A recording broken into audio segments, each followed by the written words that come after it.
Hello अस्सलाम वालेकुम everyone, क्या हाल चाल है आप सबके। Hope you guys are doing really well and welcome back to my channel. आज मैं आप लोगों के साथ शेयर करूंगी अपनी थोड़ी सी हॉस्पिटल प्रैप एंड जो मैंने बेबी बैग हॉस्पिटल बैग बनाया था और जो हमने कुछ दिन हॉस्पिटल में गुजारे हैं। थोड़े बहुत क्लिप्स बनाए थे, पहले सोचा शेयर करूँ नहीं करूँ, काफ़ी जंग चली दिमाग के अंदर, but then I finally decided के थोड़ा बहुत ही तो शूट किया है, ज़्यादा कुछ हैवी नहीं, तो चले आप लोगों के साथ शेयर कर देते हैं और आप लोग बस दुआ में याद रखिएगा। अच्छा, हॉस्पिटल जाने के लिए मैंने ये छोटा वाला जो हैंड कैरी होता है वो ले लिया था और मैं 2 दिन के हिसाब से सारी चीजें पैक कर रही थी। NHS की तरफ से हमें एक लिस्ट मिलती है जो हॉस्पिटल बैग की होती है और बेबी बैग की लिस्ट होती है, तो जो जो सामान उस लिस्ट में लिखा होता है हमने वो लेके जाना होता है। और उसके अलावा भी अगर अपनी पर्सनल हाइजीन या हीलिंग के लिए कोई सामान चाहिए तो आप लेके जा सकते हैं। अब जब टाइम गुजर गया है उसके बाद one thing that I highly recommend is freedom. ये एक ब्रांड है जो एक्सपेक्टिंग मदर्स हैं उनके लिए प्रोडक्ट्स बनाते हैं एंड अमेजिंग प्रोडक्ट्स। मैंने इनके जो प्रोडक्ट्स यूज कर रहे हैं मुझे बहुत बहुत ज्यादा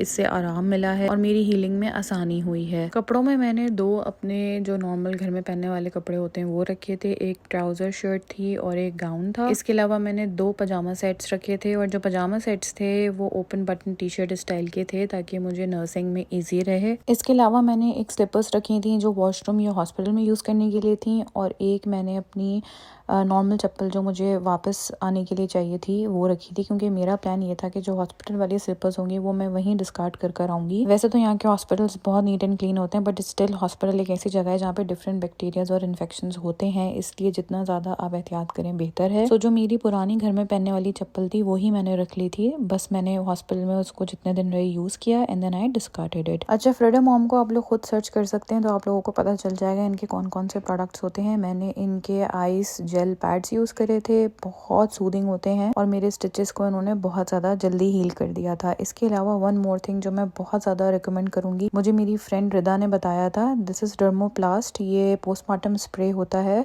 फॉर स्टिचेस, बहुत जल्दी हीलिंग हो जाती है और ये बहुत सुकून देता है। ये डर्मोप्लास्ट आई थिंक यहाँ पे यूके में इजीली अवेलेबल नहीं है, ईबे वगैरह पे शायद मिल जाता हो या अमेजोन पे, बट ये बहुत एक्सपेंसिव है। मैंने फ्रीडम और डर्मोप्लास्ट ये चीजें मैंने मंगाई थी यूएस से। हस्बैंड ट्रैवल कर रहे थे तो मेरे लिए ईजी था और मुझे वहाँ पे ये चीप पड़ी चीजें, इसीलिए I was able to buy them, budget में आ गए। इसके अलावा मैंने पेरी पेरी बॉटल रखी थी क्योंकि यहाँ पे वॉशरूम्स के अंदर मुस्लिम शावर्स नहीं होते हैं। एक बड़े वायर का एक्सटेंशन रखा था ताकि मोबाइल वगैरह चार्ज कर सकें और एक छोटा फैन रखा था क्योंकि जून में डिलीवरी थी, हॉस्पिटल्स में बहुत गर्मी हो जाती है। एक टॉयलेटरीज का बैग बना लिया था जिसके अंदर मैंने जो टेस्टर्स मिलते हैं या ट्रेवल पैक्स होते हैं वो सारे साइज के सामान रखे थे। प्लेन में ट्रैवल करते हुए या होटल्स में इस तरीके से ब्रशेस वगैरह के जो सेट मिलते हैं वो हमेशा मैं ले आती हूँ भाई, क्योंकि ये बहुत यूज़ में आते हैं। देखें, ये मेरी फ्रेंड ने मुझे दिए थे टेस्टर्स, वो हैं, ये हमें ट्रैवल करते हुए मिला था। सो जो ट्रैवल साइज चीज़ें होती हैं ना वो इस तरह के टाइम पे बहुत ज़्यादा यूज़ में आती हैं। एक छोटा हेयर ब्रश रख लिया था, एक छोटा परफ्यूम रख लिया था, ये छोटा सा डिओड्रेंट रख लिया था ताकि चीज़ें बस मैं वहीं पर यूज़ करके डिस्कार्ड करके वापस आ जाऊँ, ईजी टू मैनेज होती हैं। अच्छा, मैंने ये सारी चीज़ें जो डिफरेंट रील्स या पोस्ट्स पे पढ़ के और जो NHS की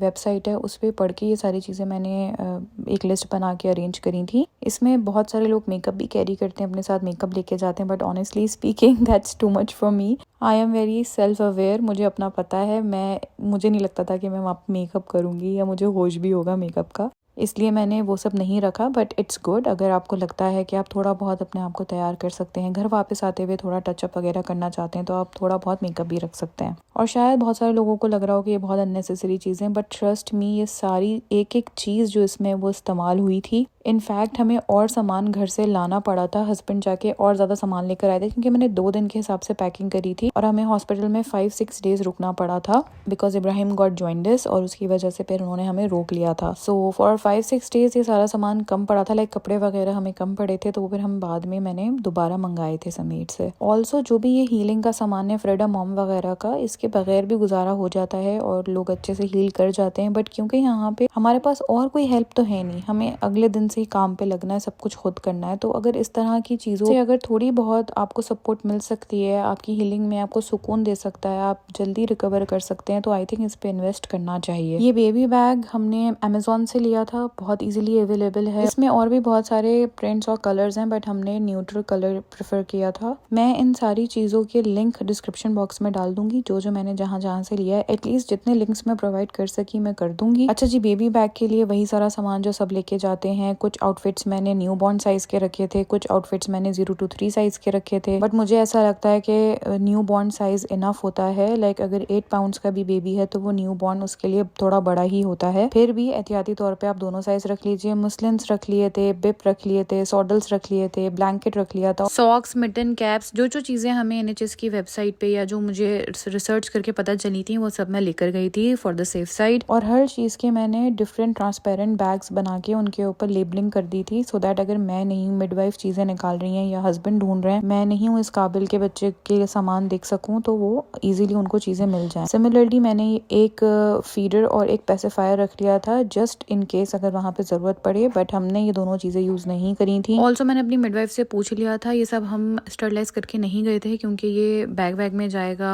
दोबारा इस पे हाथ लगेंगे तो स्टरलाइजेशन का फायदा नहीं था। ये वहीं पे स्टरलाइज हो जाती हैं चीजें। हमारे हॉस्पिटल में इसकी फैसिलिटी थी, इसलिए बस मैंने ये डायरेक्ट रख ली थी। हमें ना फीडर की जरूरत पड़ी ना ही पेसिफायर की, बट ये चीजें रखनी चाहिए क्योंकि यू नेवर नो वहाँ पे किस तरह की सिचुएशन हो। फॉर स्किन केयर मैंने सूडो क्रीम रख ली थी, लेकिन मैंने इसका छोटा वाला ख़रीदा था, और क्योंकि यार ये बहुत थोड़ी सी अप्लाई होती है और ये अभी तक चल रही है मेरे पास। नैपी क्रीम और इसके अलावा लोशन वगैरह जो भी आपको ब्रांड समझ आया आप रख सकते हैं। मैंने नाला यूज़ किया था, लेकिन मेरे पास मस्टेला भी है, मैं वो भी यूज़ करती हूँ। इसके अलावा हमें मिडवाइफ ने फार्मूला लाने के लिए भी कहा था, क्योंकि अगेन आपको नहीं पता वहाँ पे आपकी क्या कंडीशन है, आप फ़ौरन फीड करा सकते हैं या नहीं, इसलिए हमने 2 रेडीमेड फार्मूला की छोटी वाली बॉटल्स रख ली थी। वाइप्स कंपलसरी हैं इसलिए वो रखी थी, साथ में चेंजिंग मैट रख लिया था, नेल ट्रिमर, नेल कटर, जो भी आपको समझ आए आप रख लीजिए। बेबीज के नेल बहुत शार्प होते हैं और बहुत ज्यादा वो अपने स्क्रैचेस मारते हैं। कॉटन पैड्स बहुत ज्यादा यूज आते हैं, बहुत ज्यादा, स्पेशली नैपी चेंज करने के लिए दे आर वेरी यूजफुल और इनसे रैशेस नहीं होते हैं एज कम्पेयर टू वाइप्स। और वाइप्स भी 99% वाटर वाइप्स प्रेफर करें, वो ज्यादा सॉफ्ट एंड नेचुरल होती हैं। ये सब खुद मुझे ट्रायल एंड एरर के बाद समझ आई हैं चीजें। सो इस तरह से हमारा हॉस्पिटल बैग और बेबी बैग रेडी हो गया था, और ये मैंने स्टार्ट ऑफ 8 मंथ में ही सब सेट करके रख लिया था। नेक्स्ट हमारे लिए बेबी की चीजें मैनेज करना था, तो हमने सबसे पहले अपना ट्रैवल सिस्टम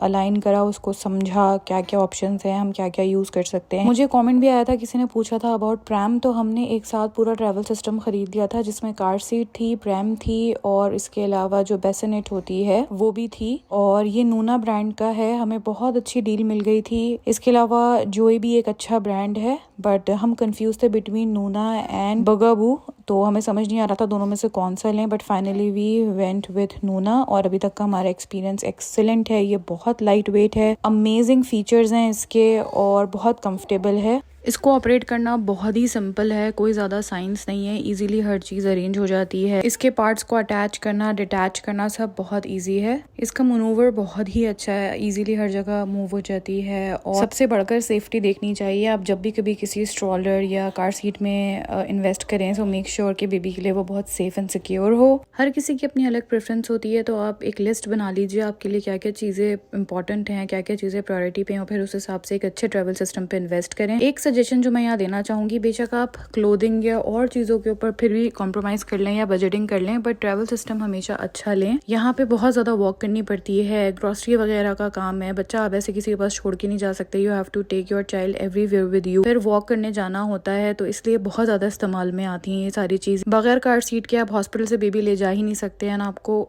कहीं भी गाड़ी में जाना है, 2 मिनट के फासले पे भी जाना है, तो आपको बेबी को कार सीट में ही रखना है। इसलिए ये सारी चीजें बहुत ज्यादा इस्तेमाल में आने वाली हैं, तो इस पे देख के सही से रिसर्च करके इन्वेस्ट करें। हर चीज अलग से भी मिल जाती है, लेकिन पूरा ट्रैवल सिस्टम साथ या जो पूरा बंडल मिलता है वो साथ खरीदने का फायदा ये होता है कि आपको चीजें थोड़ी रीजनेबल पड़ जाती हैं। रेन कवर भी मिल जाता है, और छोटी छोटी सी इस तरह की चीजें जो डेली यूज के लिए आ रही हैं वो आपको इजीली मिल जाती है। जो न्यू बॉर्न होते हैं उनके लिए बेसिनेट या ये जो बग्गी कहलाती है वो प्रेफर की जाती है, क्योंकि उनकी स्पाइन बहुत छोटी और कमजोर होती है, तो वो लेटे रहें तो उनके लिए ज्यादा बेहतर है। और बच्चे जब बड़े हो जाते हैं, इधर उधर उन्हें देखना होता है, लेटे लेटे वो बोर हो रहे होते हैं, तो उसके लिए फिर प्रैम ठीक रहती है। तो बस अभी हम यही सब कुछ देख रहे थे, चेक कर रहे थे, यूज टू हो रहे थे, खोलना बंद करना सीख रहे थे। One more suggestion, John Leos या इस तरह के स्टोर्स जहाँ पे बहुत सारे ब्रांड्स रखे होते हैं प्रैम्स के, स्टॉलर्स के, आप वहां पर जाइए, अपने हिसाब से चीजें देखिए और फिर इन्वेस्ट कीजिए, क्योंकि ये छोटा अमाउंट नहीं होता, इसलिए प्लीज बहुत वाइज और वेल प्रिपेयर्ड डिसीजन डिसीजन लीजिए। अच्छा, ये बिल्कुल आखिर के दिनों की क्लिप है। इनफैक्ट आई थिंक इसके अगले दिन ही हम हॉस्पिटल चले गए थे। हमने सोचा था बिल्कुल एंड डेज में एक आखिरी डिनर करेंगे एज अ फैमिली ऑफ 2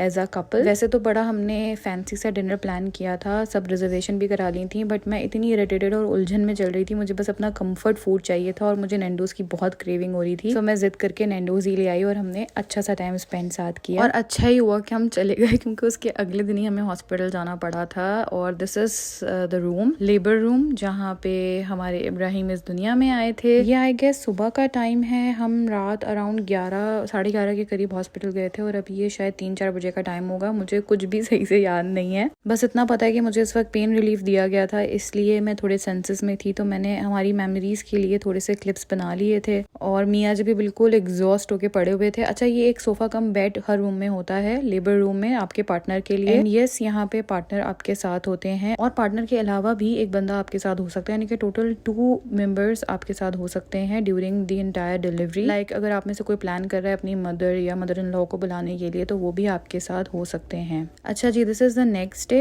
और ये हमें रूम मिला था लेबर रूम से। जब हमें मूव किया था तो हमें लकीली एक प्राइवेट रूम मिल गया था जिसे साइड रूम कहा जाता है। तो ये पूरा रूम हमारे पास ही था। इसमें एक सोफा कम बेड था पार्टनर के लिए और ये बहुत बड़ा रूम था यार। इसमें वॉशरूम था, बाथ था, अलग से बाहर वॉश बेसिन भी था और मतलब हर तरह का कंफर्ट था। ये अंकल आंटी आए थे इब्राहिम को देखने के लिए, तो वो बलून्स वगैरह लाए थे, खाना लाए थे बहुत सारा सा, और बहुत सारी प्यारी सी दुआएं देकर उन्होंने हमें बेस्ट विशेस दी। हलाल खाने का ऑप्शन होता है, आप चेक कर लीजिएगा। यहाँ आई थिंक हर हॉस्पिटल में ही होता है। खाना कैसा होता है ये एक अलग बात है, बट हलाल फूड मिल जाता है। ये मेरा ब्रेकफास्ट था। इसमें मैंने कॉफी ली थी क्योंकि सर में बहुत दर्द हो रहा था। जूस कंपलसरी मिलता ही है, साथ मुझे एक फ्रूट मिला था और मैंने जस्ट बटर एंड स्लाइस मांगे थे, तो उन्होंने बटर एंड ब्रेड दे दी थी। ये एक छोटा सा क्लिप है फादर सन बॉन्डिंग का और मैंने इसको थोड़ा सा कैप्चर कर लिया था और हमें इतनी हंसी आ रही थी कि अब ये हो तो गया, अब इसका करना क्या है। और हम यही बात कर रहे थे कि अब आगे क्या करना होता है, भाई हमें तो कुछ भी नहीं आता। बट ट्रस्ट मी, पेरेंटहुड सबके अंदर होता है और अल्लाह ताला खुद ही सिखा देते हैं सब कुछ। जैसे हमें पता चल गया था कि बच्चे को ऐसे नहीं पकड़ना है, इसको रैप करके सॉडल करके रखना है। एज आई टोल्ड, मैं 5-6 दिन तक हॉस्पिटल में थी, तो बस खाना